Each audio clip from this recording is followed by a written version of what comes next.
alam. Hindi ko maipaliwanag. Basta sa kanya ko lang nararamdaman to.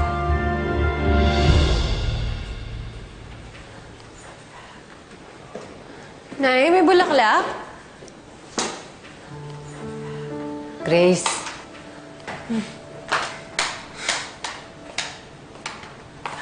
Nay? Si William ang nagdala. Gusto ka raw niya makausap. Hi, Grace. Sige ha. Sa kusina lang ako.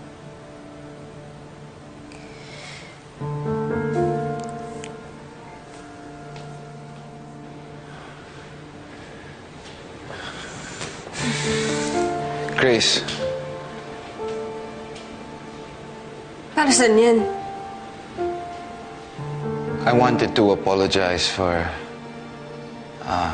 what's happened recently. Alam kong marami tayong naging misunderstandings. Pero sana malampasan natin yon. Kung magsalita ka naman, parang boyfriend. Ganun ba? I'm sorry.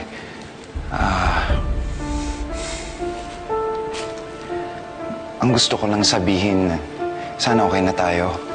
Okay naman tayo dati, di ba? Naalala mo ba, close tayo dati. Nung wala si Edward. Ako yung kadamay mo. Pwede nating ibalik yun. Ngayong nakakulong si Edward, nandito pa rin ako. Alagaan kita. Gagawin ko ang hindi niya kayang gawin. Hindi ko kailangan ng mag-aalaga sa akin. At lalong hindi ko kailangan ng kapalit si Edward. So stop talking as if hindi na siya makakalaya dahil gagawin ko ang lahat para makamit ang hustisya. Bakit hanggang ngayon? Ganyan yung trato mo sa akin. Bakit hanggang ngayon? Iniiwasan mo pa rin ako. Ha? Nagtataka ka pa? Bakit? Anong balak mo, Kuya William? Ano, sasaktan mo din ako katulad ng ginawa mo kay Phil? At kay Edward? Tatakutin mo rin ako para sumunod sa mga gusto mo. Pasensya na. Nadala lang ako. Parang kasing masama yung iniisip mo sa akin. Magtataka ka pa ba? Katapos ng ginawa mo?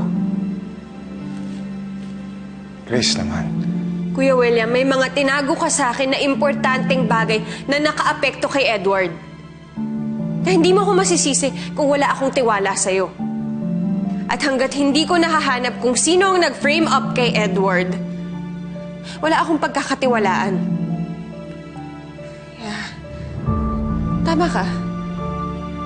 Pinag-iisipan nga kita ng masama. At walang tao, walang sino man, kahit pabulaklak, ang makapagbabago nun.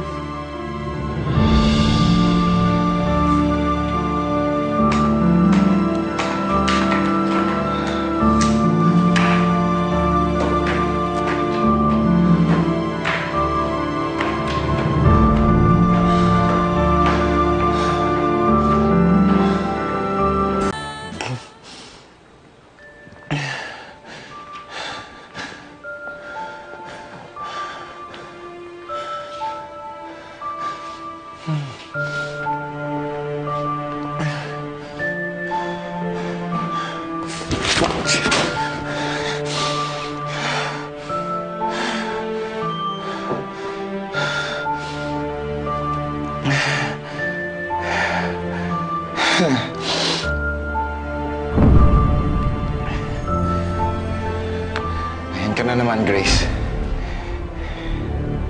You think I've lost my control over you? Kahit anong iwas mo sa akin, hawak pa rin kita. Walang mangyayari sa pag-imbestiga mo. Edward will rot in jail. And you will be mine soon. Baby doll.